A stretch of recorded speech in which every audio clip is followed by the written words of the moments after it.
Hey everyone, welcome to the first official episode of Q&A Thursday.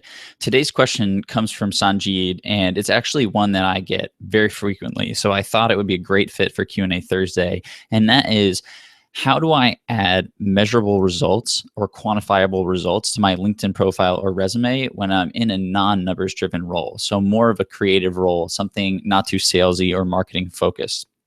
And this makes a ton of sense, right? There are a ton of roles out there that aren't focused on sales or numbers specifically.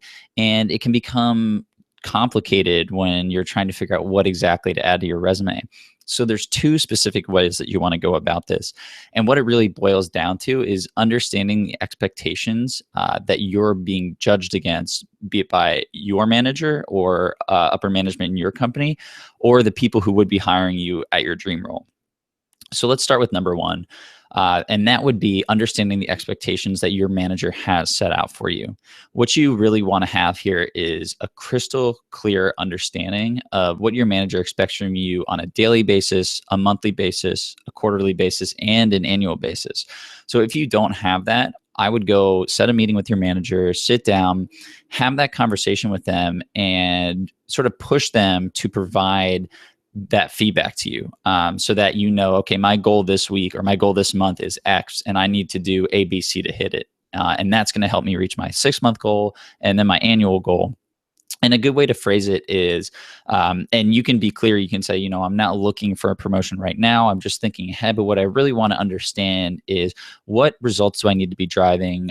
What expectations do I need to be exceeding? What actions do I need to be taking if I were to get a raise or get a promotion, or to fully exceed your expectations on the year?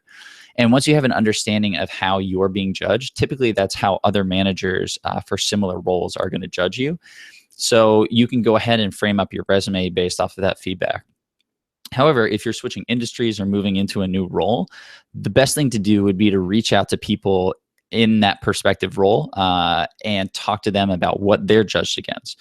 So you can use the cold email script that I have in the No Connections article, or in a bunch of other resources that's around. And I can also link to it in the bottom of the video here.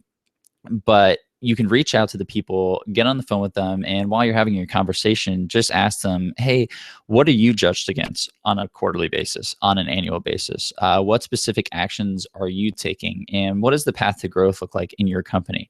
And people are actually very open to answering this typically, because it's something that they like to think about as well, right? They want to think about growth and promotion for themselves. And speaking to other people about it not only feels good, but it helps them clarify their ideas. So you can go ahead and ask them, and based off the feedback you get from them, you can then go ahead and tweak your resume or your LinkedIn profile.